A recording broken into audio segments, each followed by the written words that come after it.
Have you ever met a famous person? Was it what you expected?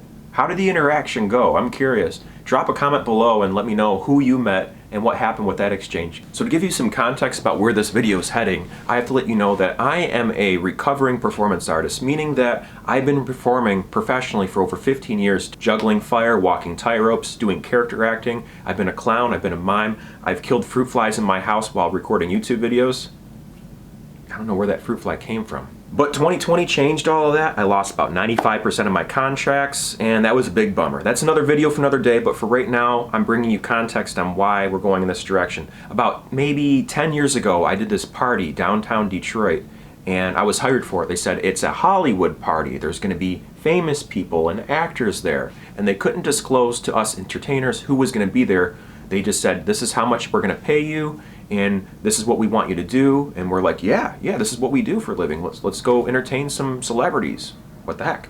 So we go to this party, me and about 5 other friends of mine, and we don't know who we're entertaining yet. We get inside there, we get escorted to the area where we are going to be storing all of our fuel. So it's like a safe area so we can store our fuel and load up our props and put on our show on the other area that's far away from the fueling area. This is another video for another day. I'm not going to tell you about safety and how that works. The point is that we were escorted to this spot, we had some food to get started, and we had an idea of the timeline and what we're going to do for entertaining that night. And while we're doing this, we're just taking care of business. We're taking care of what we need to get done before we can start working. And one of us in our troupe goes, oh my gosh, Miley Cyrus is here. And I don't know who Miley Cyrus is at this point. Mind you, this is like 10 years ago. And I'm like, who's Miley Cyrus? And she's like, you don't know who Miley Cyrus is? I'm like, yeah, I guilty, I don't. He's like, Hannah Montana. I'm like, I don't know who Hannah Montana is. You know, I'm not like a teenage girl who's interested in Hannah Montana. And like, so they explained to me what's going on. I'm like, okay. Keep in mind, this is 10 years ago before Miley Cyrus came out and started doing all of her music and all of that stuff. This video is not about Miley Cyrus, by the way. I did not actually meet Miley Cyrus. Maybe I did. I think we were all dancing at one point, but I just wasn't interested, you know. I mean, I have a certain level of respect for her as far as her breaking away from her Disney persona that was given to her that she had to live up to, and how she's managed to step away from that and try to express herself creatively in other ways. Now, I might not appreciate what she's doing, but I can appreciate how she's doing things. When you're an artist that appreciates other artists, sometimes you don't actually have to appreciate what they're creating, but you can appreciate the path that they're on and how they're going about doing things. I hope that makes sense. Anyways, this video is not about Miley Cyrus. After they educate me on who Miley Cyrus is, we go to the fuel up area, we get everything all prepped up, and we start doing our shows. The way we do our shows is the first person goes out, they spin their fire around their body, they do their hula hooping, they spin their poi or they spin their staff. Whatever it is they're doing, they go out and they do it, and they play a song. And then the next person goes out and they do their thing. So I think we had like 4 of us go out, and we rotated amongst the 4 of us. It was my turn to go out, and I spin my devil sticks around, and I end with a fireball where I roll a 4-inch ball that has fluid on there that's flammable. I'm not going to tell you what kind of fluid it is because that's a trade secret. And I just have bare arms, and I start rolling it on my arms and rolling it around my body. And that stunt lasts for about 45 seconds or so, maybe up to a minute long. I don't wear any protection. And it's pretty intense, especially when it's dark. The fire looks a lot bigger and it looks a lot hotter than it really is. Don't tell anyone that the fire's not as hot as it looks. Anyways, I do this fire finale and everything, and the audience, they eat it up. They're applauding and everything. Everyone's drinking, everyone's having a good time.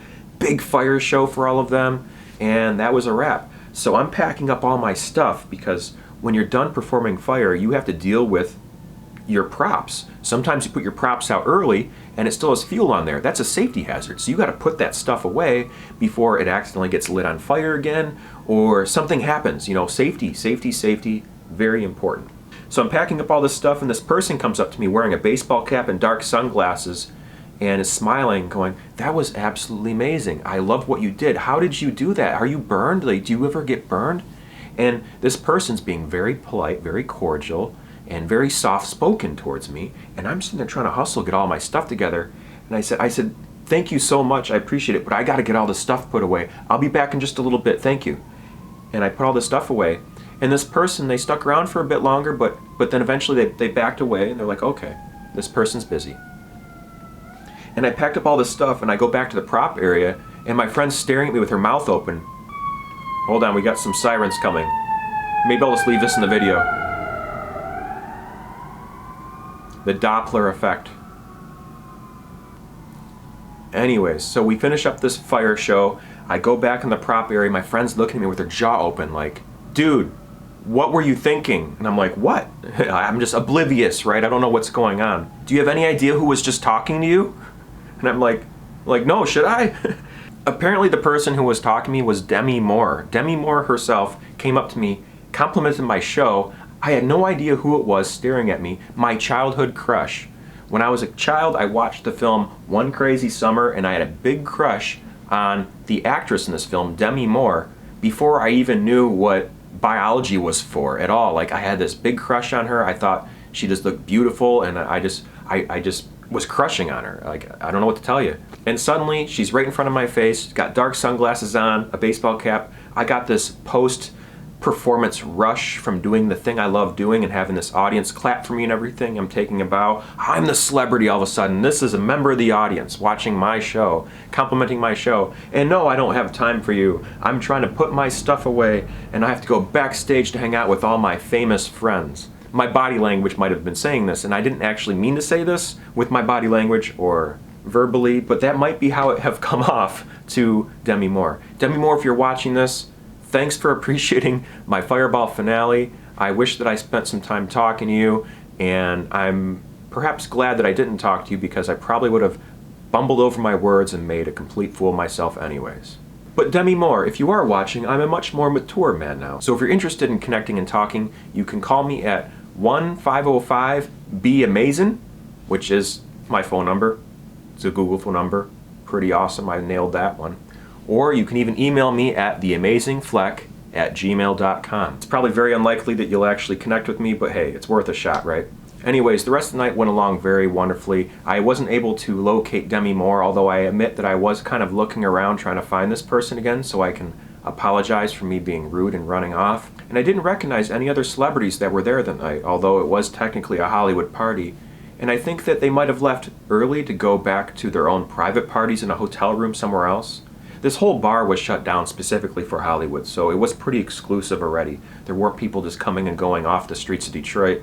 They rented out the whole entire bar and the backyard patio where we did our show. But we had a good time, all of us. We ate our food, we danced around for a while, and then eventually parted ways and went back to our homes and kept living our lives. Hey, thanks for watching this video, everyone. I appreciate it very much. I'm a very chaotic poster here on YouTube. I post about many different things, many different topics, many different categories. And if you check out my playlist section, you can see I have recently organized everything in a number of different playlists that organizes all my content that I've posted in a way that's easier for you to reference. One thing I do consistently, though, here at my YouTube channel is I post a weekly circus and flow arts tutorial video that teaches you the very basic, fundamental, beginning level what have yous when it comes to learning how to juggle, or juggle clubs, or contact juggle like that thing that David Bowie did in the Labyrinth that one time, or the fushigi craze that happened about 10 years ago or whatever. You can even learn how to spin things on your finger. We call this pediddling. You can do this with anything flat like a ring binder, a plate, or a pillow off your couch, a saucer sled, one of those big saucer sleds. Those move real slow, real easy to learn with. Or you can even learn how to use the devil sticks. The devil sticks and I go way back. I was probably 12 years old when I first picked them up, and I'm 37 now. So if you do the math, you'll find a number, and that number is how many years I have been doing the devil sticks. All these different things I'm not the best at, I admit. However, I know enough to teach you the very basics, the fundamentals. These are meant for the beginner, the people who want to learn how to do this stuff and don't know where to start. I feel like I can walk you through the process of learning. I can teach you how to teach yourself how to do all these different things. And you can find that under my Circus and Flow Arts tab in my playlist section, and a bunch of other different tabs in my playlist section. Go check it out, go nuts, click on stuff, click on videos, watch those videos, and enjoy. I've talked your ear off long enough. Thanks very much for tuning in, and thank you very much for making it this far in the video today. I appreciate that. I mean, you stood the test of time. You could have clicked somewhere else. I'm competing with the whole entire internet, and you chose to watch this all the way to the end. Thank you. So I'll end this video as I end all my other videos. Remember, never give up.